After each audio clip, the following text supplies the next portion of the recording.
네, 이 시간에는 왜 예수인가라는 제목을 가지고 함께 말씀 나누도록 하겠습니다.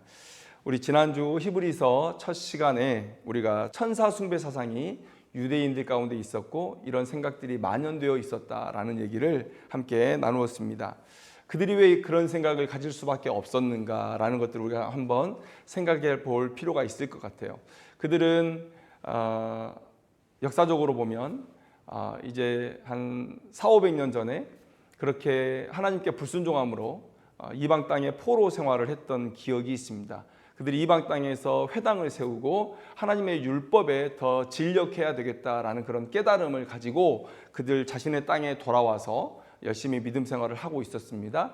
그런데 우리가 이 성경에서 구약과 신약 사이의 시간을 중간기라고 얘기합니다. 그 400년 동안 성경이 쓰여져 있지 않다는 것, 그것은 하나님의 계시가 그 시간 동안 정지되어 있었다라고 우리가 볼 수가 있는데, 로마의 지배를 받고 국가적인 위기 가운데 있었을 때에 400년간 하나님의 계시가 부재했다라는 것, 그래서 이스라엘 백성들이 대안을 찾기 위해서 골몰했는데 하나님을 향한 신앙은 버릴 수 없어서 그들이 대안으로 찾은 것이 하나님의 피조물, 그리고 하나님의 명령을 입어서 하나님의 백성들을 도왔던 천사들을 신앙하는 것이었다라고 말씀을 드렸습니다.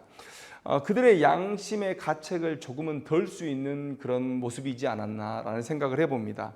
하나님을 버린 것은 아닌 것 같은 착각, 이런 착각 속에서 그들은 양심의 가책 없이, 그렇게 무리 없이 이런 천사 숭배 사상에 전염되어 갔다라고 그렇게 말씀을 드렸습니다. 지난주에 함께 말씀을 나누고 결말에 함께 나누었던 얘기가 뭐냐면 오직 말씀에 집중하는 신앙을 가져야 되겠다. 오늘 히브리서 기자도 2장 1절 말씀에 그러므로 우리는 들은 것에 더욱 유념함으로 우리가 흘러 떠내려가지 않도록 함이 마땅하니라 라고 우리에게 얘기해 주고 있습니다. 그리고 히브리서 1장 2절 3절 말씀을 우리가 얘기하면서 예수 그리스도께 집중하는 그런 신앙을 우리가 가져야 되겠다라고 말씀을 드렸습니다. 히브리서 기자는 계속해서 예수 그리스도에 대해서 말씀을 할 텐데요. 오늘 이 시간에도 우리가 예수 그리스도께 좀 더 집중하는, 또 더 이해하는 그런 시간을 가져보기를 소망합니다. 오늘 우리가 읽었던 본문 2장 5절 말씀 우리가 한번 보면 하나님이 우리가 말하는 바 장차 올 세상을 천사들에게 복종하게 하심이 아니니라, 이렇게 말씀하고 있습니다. 히브리서 기자가 이렇게 말하는 것이고요. 그 당시에 천사 숭배 사상을 가지고 있는 많은 사람들은 이렇게 살았다는 거예요. 마치 하나님께서 완성하실 마지막 세상에서 천사가 지배자라도 되는 듯이 이 천사를 신앙했다라는 것이죠. 그만큼 절대자의 자리에 천사를 올려놓는 그런 착각, 그런 오해를 하면서 신앙생활을 했다는 것이죠. 여러분, 이런 모습을 볼 때 우리가 얼마나 영적으로 무지한 존재인 것을 알 수가 있는 것입니다. 성경은 계속해서 우리에게 말씀하고 있습니다. 우리는 영적으로 무지하다. 고린도전서 1장 21절 말씀을 보니까 하나님의 지혜에 있어서는 이 세상이 자기 지혜로 하나님을 알지 못한다라고 그렇게 단정해서 말씀하고 있는 것이죠. 인류의 역사 속에서 하나님의 수많은 계시, 또 수많은 이적이 있었음에도 불구하고 하나님을 떠났던 많은 사건들을 우리가 볼 수 있습니다. 제가 며칠 전에 뉴스를 봤는데요. 어느 목사가 돈을 5배로 불려주겠다고 성도들에게, 또 목회자들에게 사기를 쳤던 내용이 나왔습니다. 천국 공유 경제를 한다는 거예요. 여러분, 성경은 부자 되는 것이 우리의 삶의 목적이라고 얘기하지 않습니다. 부자가 되는 것도 청지기적인 모습 속에서 부자가 될 수 있습니다. 하나님께서 그 사람을 사용하시기 위해서 더 많은 것을 맡기실 수 있습니다. 이런 차원에서 우리는 부자를 이해하는 것이죠. 그러나 그 부자의 물질도 자신의 것이 아니라는 것, 여러분, 이것이 성경이 우리에게 가르치는 내용이라는 것이죠. 그런데 천국 공유 경제를 통해서 5배의 부를 당신에게 주겠다. 그러면서 그 사람이 드는 말이 뭐냐면 사도행전 20장 35절 말씀을 예로 들어서 주는 것이 받는 것보다 복이 있다. 여러분, 말도 안 되는 인용이지 않습니까? 나한테 주라는 거예요. 너희들 복되게 해주겠다고. 여러분, 사람이 복을 줄 수 없습니다. 그리고 여기서 주는 것이라는 것, 여러분, 자신의 이익을 위해서 투자하라, 이런 얘기가 아니라는 것 여러분 다 아실 수 있을 것입니다. 그런데 이익에 눈이 멀면 이렇게 되는 겁니다. 믿는 사람들조차도, 하나님의 진리에 다른 사람들보다 더 가까이 있다는 자들조차도 이렇게 하나님을 지척에 두고도 깨닫지 못합니다. 하나님의 뜻을 깨닫지 못해요. 신자들이 진정 소망해야 하는 복이 무엇인지, 그리고 우리가 무엇에 만족하고 감사하며 살아야 되는지, 여러분 이것들을 깨닫지 못한다는 거예요. 목회자들조차 넘어갔다고 합니다. 딱 지칭해서 말을 하더라고요. 개척교회 목사들이 넘어갔다, 이렇게 얘기를 하더라고요. 삶에 어려움이 있을 때 여러분 그렇게 우리의 영안이 가려지는 것입니다. 이렇게 하나님을 배반하고 또 하나님을 떠나고 하나님 앞에 무지하고, 여러분 이런 삶이 이 역사 속에서 계속 반복되어 왔다는 것이죠. 어둠은 빛이 없는 상태를 얘기합니다. 빛의 부재. 하나님의 진리의 빛이 없는 이 세상은 진리에 있어서는 어둠의 세상일 수밖에 없습니다. 이 어둠 속에서 하나님께서 진리의 빛을 비추지 않으시면 누가 하나님을 알 수가 있겠습니까? 여러분 이것이 성경의 가르침이죠. 너희들은 영적으로 무지하다라고 얘기하고 있는 것입니다. 델포이의 아폴론 신전에 이런 문구가 기록되어 있습니다. 내 자신을 알라. 자신을 아는 것만으로도 현자축에 낄 수 있다는 거예요. 그만큼 자신을 아는 사람들이 많지 않다는 것이죠.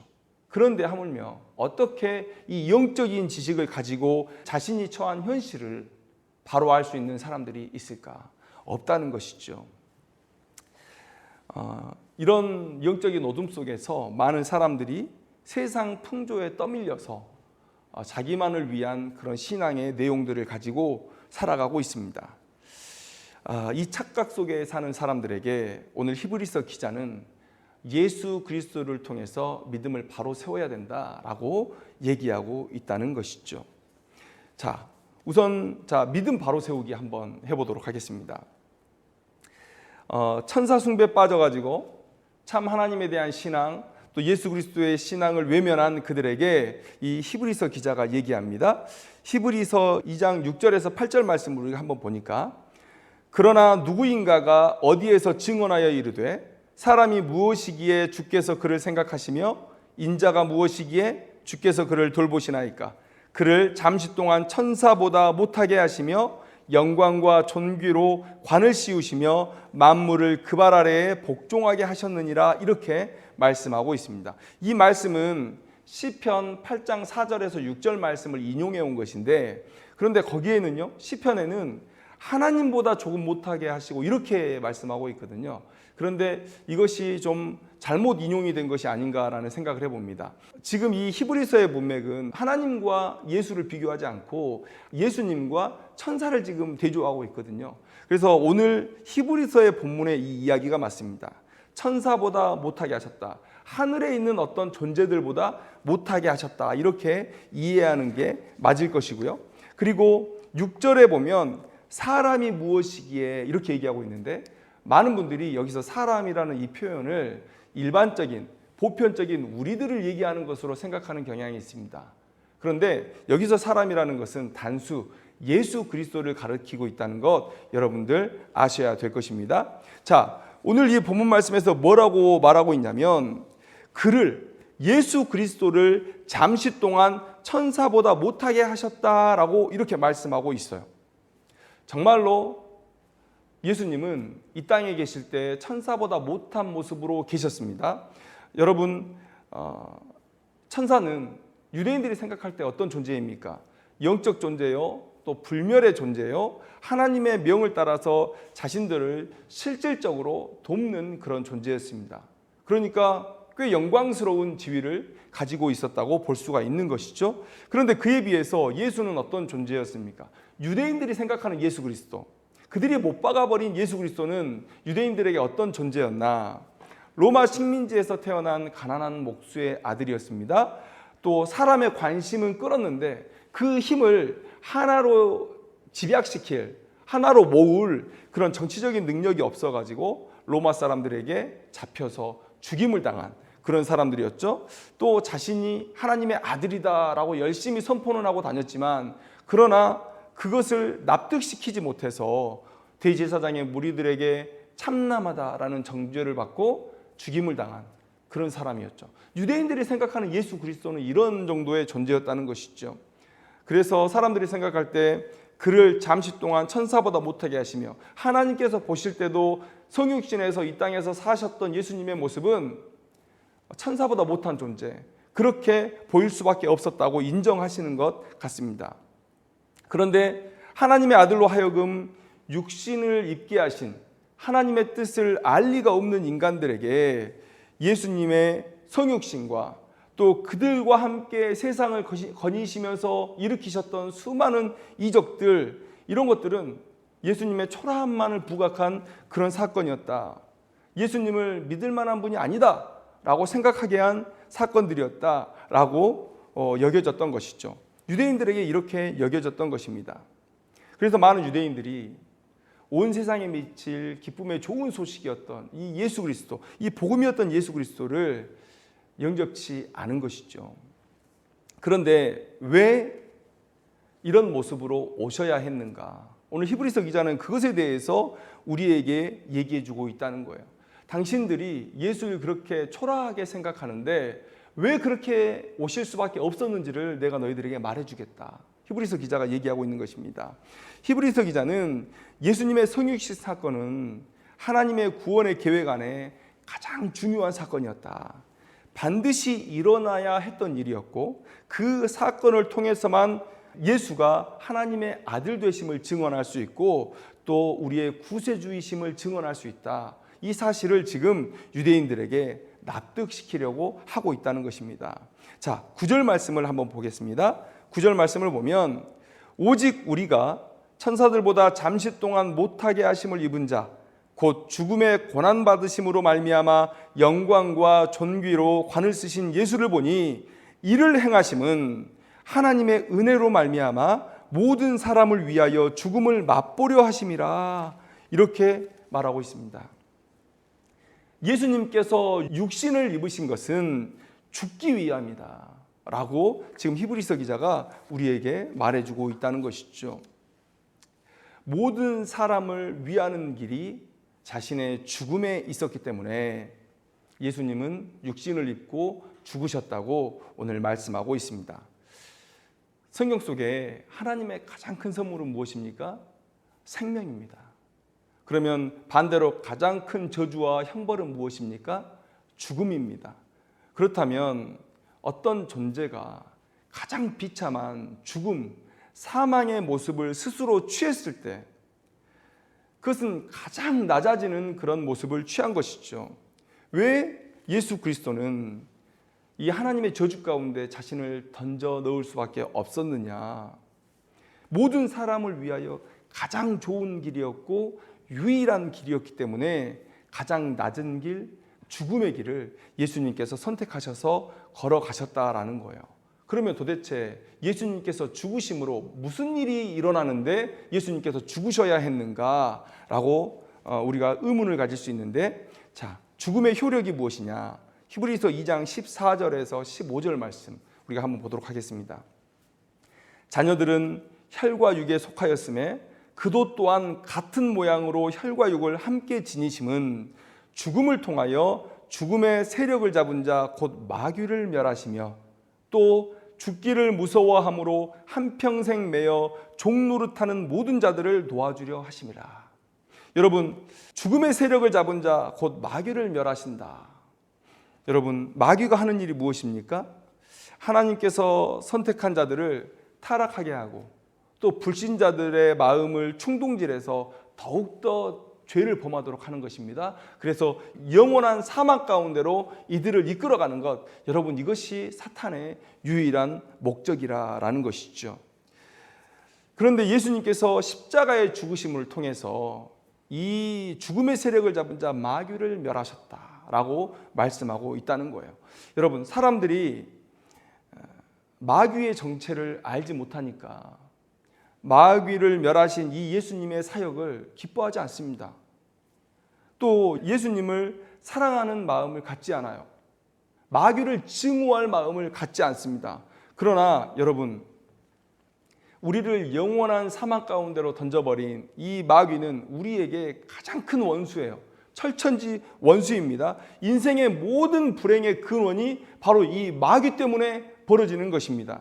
우리가 영안을 열고 마귀의 일과 그 마귀가 주인 행세하고 있는 이 세상을 온전히 바라볼 수 있다면 우리의 모든 증오는, 사람들을 향하고 내 신세 한탄하는 이 모든 증오는 마귀에게 향할 것이고요. 그리고 그 어떤 소식보다도 마귀를 멸하신 이 예수 그리스도의 십자가 사역에 감사하고 감격해 할 것이라. 여러분, 예수님의 죽음의 사역은 바로 죽음의 세력을 잡은 자, 마귀를 멸하시는 사건이다라는 것이고요. 자, 그 다음에 두 번째, 죽기를 무서워함으로 한평생 매어 종노릇하는 모든 자들을 놓아주려 하심이다. 여러분, 모든 사람들은 이 사망을 두려워합니다. 우리 절대 권력을 가졌던 진시황이 했던 일이 뭡니까? 그 인생에서 가장 열심을 품고 했던 일이 바로 불로초 구하는 일이었습니다. 불로초 구하는 일. 이 사망이 마귀로 인해서 우리에게 왔다는 거예요. 그런데 예수께서 모든 인간이 두려워하는 이 사망을 십자가의 죽으심으로 해결하시고 우리를 그 두려움 가운데서 건져내셨다라고 말씀하신 것입니다. 여러분, 예수님의 육신을 입고 십자가에 죽으신 이 사역은 죄에 빠져 죽을 수밖에 없는 인간들에게 보이신 가장 큰 사랑의 표현이었다라고 우리가 생각할 수가 있다는 것이죠. 자, 그러면 이 성육신이 가장 좋은 것인지는 알겠어요. 그런데 이것이 유일한 방법이었냐? 이런 것에 의문을 가질 수 있습니다. 많은 사람들이 굳이 하나님께서 그냥 용서하신다고 말만 하시면 되지, 마음만 고쳐먹으면 되지, 굳이 이 땅에 오셔서 예수님께서 십자가에 달려서 죽으실 필요가 있느냐라고 얘기해요. 그런데 성경은, 오늘 히브리서 기자는 이것이 유일한 방법이었다라고 말씀하십니다. 예수님께서 우리를 사랑하실 유일한 방법이었다. 우리가 양성이라는 말을 좀 생각해 봐야 될 것 같습니다. 양성, 두 가지 성을 가지고 있는데 예수님의 양성이라고 얘기할 때는 우리가 신성과 인성을 얘기합니다. 예수님이 살아계실 때 예수님의 신성에 대한 논란이 있었습니다. 예수님이 지금 살아서 우리 앞에 있으니까 인성에 대한 논란은 없었을 거예요. 근데 예수님이 진짜 하나님의 아들이시냐, 이것에 대한 논란은 계속해서 있었을 것입니다. 그런데 예수님께서 죽으신 이후에 예수님을 직접 보지 못한 자들 속에서 예수님의 인성을 부인하는 일들이 생겼어요. 물론 신성도 부인하는 일들은 계속 되어 왔지만 예수님의 인성까지 부인하는 일들이 생겨났다는 거예요. 그래서 가연설이다, 가짜로 나타나는 것이다 라고 해서, 쉽게 말하면 예수님이 유령의 모습으로 다녔다는 거예요. 하나님이시긴 하나님이신데, 가연설을 믿는 사람들이 이렇게 얘기합니다. 하나님이시긴 하나님이셨는데 진짜 모습은 아니고 유령처럼 다니셨던 것이다. 어떻게 하나님처럼 거룩하신 분이 인간의 육신을 입을 수 있느냐라고 얘기했다는 거예요. 그런데 우리가 사도신경을 보면 예수님에 대한 기록이 제일 깁니다. 그것은 사도들이 가장 많은 논쟁에 처했던 것이 바로 이 예수에 대한 얘기였다라는 것이고요.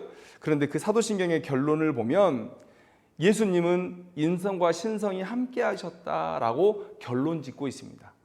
왜 교회는 예수님의 신성과 인성 그 어느 것 하나도 포기할 수 없느냐? 자, 먼저 인성을 포기할 수 없는 이유. 왜 예수님께서 이 땅에 육신을 입고 오셔야 했는가?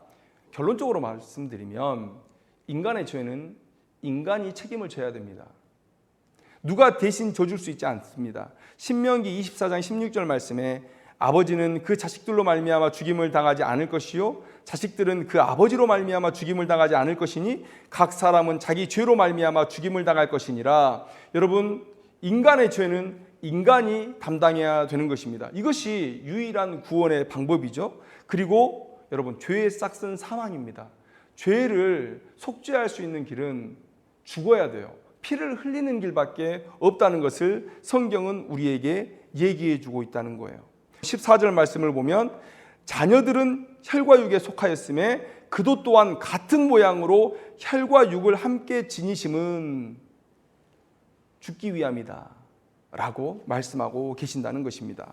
그런데 또 예수님은 자신의 신성을 포기하지 않으셔야 됐다는 거예요. 왜 그렇습니까? 하나님만이 영원하십니다.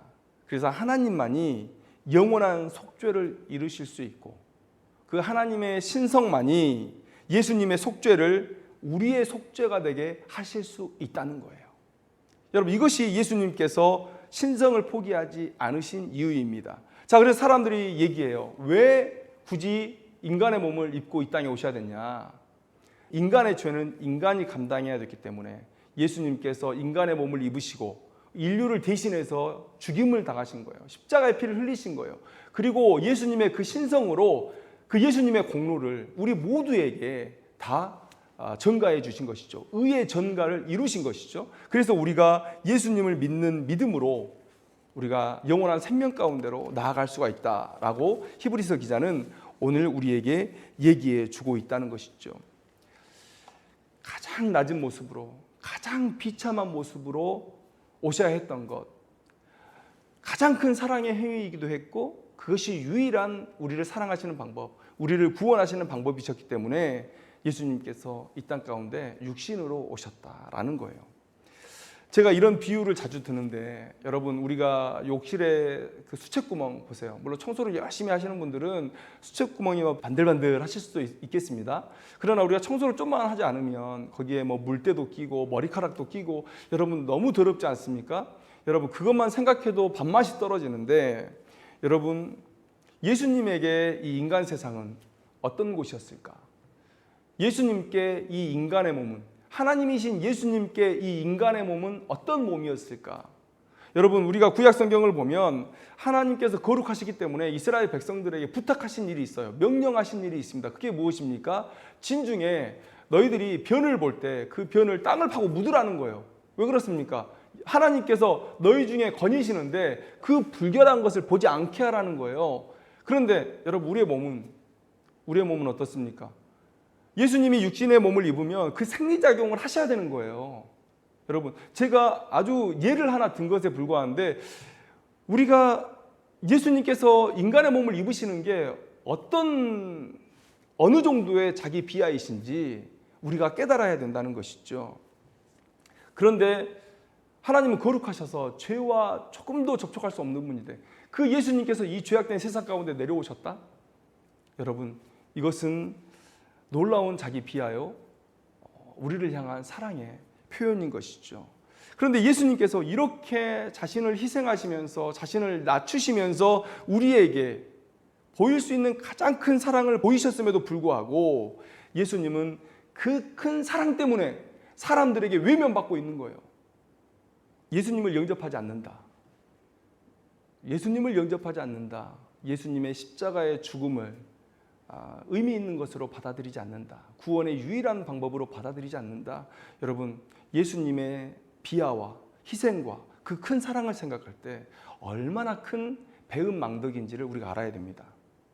우리가 법 없이도 살 사람이다. 저 사람 착한 사람이다. 저 사람 구원받아야 된다. 그런데 예수를 믿지 않는다. 여러분, 이 한마디로 그 사람이 영원한 저주 가운데, 영원한 형벌 가운데 놓일 그런 자격이 충분하다는 것을 성경은 우리에게 얘기해 주고 있다는 것이죠. 결코 예수님을 부인하는 그 죄는 가벼울 수 없다라고 성경은 우리에게 얘기해 주고 있습니다. 그런데 우리가 부활에 대해서 얘기를 해야 됩니다.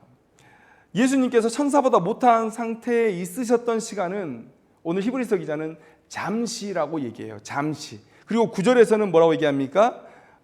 죽음을 맛보려 하심이라, 맛보다라고 얘기하는 것입니다.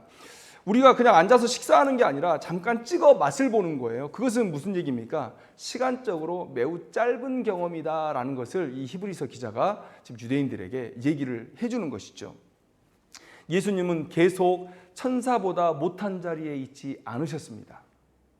예수님은 사흘 만에 부활하셨습니다. 그리고 하나님의 보좌 우편에 앉으셨습니다. 자, 히브리서 2장 7절, 8절 말씀을 우리가 보면 하나님께서 주신 영광과 존귀의 관을 쓰셨으며 만물을 그 발 아래에 복종시키시고 다스리고 계신다라고 얘기하고 있습니다. 여러분, 예수님은 계속해서 그 비참한 지경에 있지 않으셨어요. 그러니까 지금 유대인들에게 얘기하는 것입니다. 너희들이 예수님께서 성육신하셔서 오셔서 너무나 낮은 자의 모습으로 너희를 섬겼기 때문에 너희들이 예수를 못 받고 지금까지도 예수를 부인하느냐? 예수님께서 그렇게 천사보다 못한 자로 너희 가운데 온 이유가 있었다. 목적이 있었다. 그것은 너희들의 죄를 대속하기 위함이다. 그것을 위해서 죽음이 필요했기 때문에 죽어야 할 육신을 입고 이 땅 가운데 오신 것이다. 그러나 그런 시간이 영원하지 않았다. 예수님께서 부활하셨다. 그리고 천사보다도 높은 존재로, 비교할 수 없는 높은 존재로 만물을 상속하시고 지금 다스리고 계신다라는 것을 히브리서 기자가 얘기해주고 있다는 것이죠. 여러분, 그래서 부활이 중요한 것입니다. 그래서 부활이 중요합니다. 여러분, 수많은 내가 메시아다, 내가 구세주다라고 하는 사람들이 있어요. 그런데 여러분, 뭘 보시면 됩니까? 그들이 죽었다가 부활하는 것 확인하시면 됩니다. 그들이 죽었다가 부활하시는 것 확인하시면 돼요. 그러면 어떤 분들은 이렇게 얘기할 거예요. 내가 예수 부활한 거 못 봤다. 성경은 어차피 니들이 멋대로 기록한 거 아니냐. 여러분, 그렇지 않습니다. 우리가 2000년 전에 예수 그리스도의 증인들을 얘기를 들어보면 정말 성경에서도 이미 많은 사람들에게 예수님께서 보이셨다고 기록하고 있고요. 그 시대의 많은 사람들이 예수님의 부활을 사실로 증언하고 있는 많은 문헌들을 여러분들이 찾아볼 수가 있는 것입니다. 이 이상 어떻게 예수님의 부활을 증언할 수가 있겠습니까? 여러분, 오늘 히브리서 기자는 잠시 그리고 죽음을 맛보다 이런 단어들을 통해서 예수 그리스도께서 부활하심으로 너희들을 영원한 생명 가운데로 이끌어 가실 수 있는 그런 진정한 구세주다라는 것을 증거하셨다라는 것을 오늘 다시 한번 우리에게 언급해 주고 있다는 거예요. 그래서 예수 그리스도에 대해서 얘기하면서 오늘 히브리서 기자는 천사보다 우월하신 예수 그리스도, 그리고 우리의 구원자 되신 예수 그리스도에 대해서 명확하게 유대인들에게 설명하고 있는 것을 우리가 들을 수가 있다는 거예요. 여러분, 히브리서 기자가 이렇게 우리에게 납득시켜주고 있습니다. 저는 여러분들에게 강구하는 것은 이 예수로 우리가 인생의 방황을 끝내야 된다는 것이에요. 오늘 히브리서 기자가 사람들이 의지하는 만물의 주인이 곧 예수 그리스도라고 말씀하고 있습니다. 또 10절에 보니까 예수님은 결국 우리를 영광으로 들어가게 하실 것이다. 그렇게 약속하고 계신다는 거예요. 그러니 결코 그 피조분의 노예가 되어서는 안 된다. 여기서 천사도 포함되죠. 천사들의 노예가 되어서는 안 된다라고 우리에게 말씀하고 있다는 거예요. 물론 우리의 상황이 녹록치 않습니다. 8절 말씀을 보니까 만물을 그 발 아래에 복종하게 하셨느니라 하였으니 만물로 그에게 복종하게 하셨은즉 복종하지 않은 것이 하나도 없어야 하겠으나 지금 우리가 만물이 아직 그에게 복종하고 있는 것을 보지 못하고 이렇게 증거하고 있습니다. 이렇게 말씀하고 있어요. 여러분, 이 시대에도 여전히 예수 그리스도의 온전한 통치가 나타나고 있지 않습니다. 그런데 이것은 예수님의 통치가 무능력해서가 아니라는 거예요. 하나님께서 이 심판의 날까지 참고 기다리고 계신다. 여러분, 그 심판의 날을 기다리고 계신다라는 것을 우리가 알아야 된다는 것이죠. 그런데 우리가 보는 세상이 우리에게 만족스럽지 않다 그래서 하나님의 통치가 나타나지 않으니까 내 방법대로 살아보자. 또 내가 원하는 것을 믿고 살아보자. 여러분, 이렇게 생각해서는 안 된다는 거예요.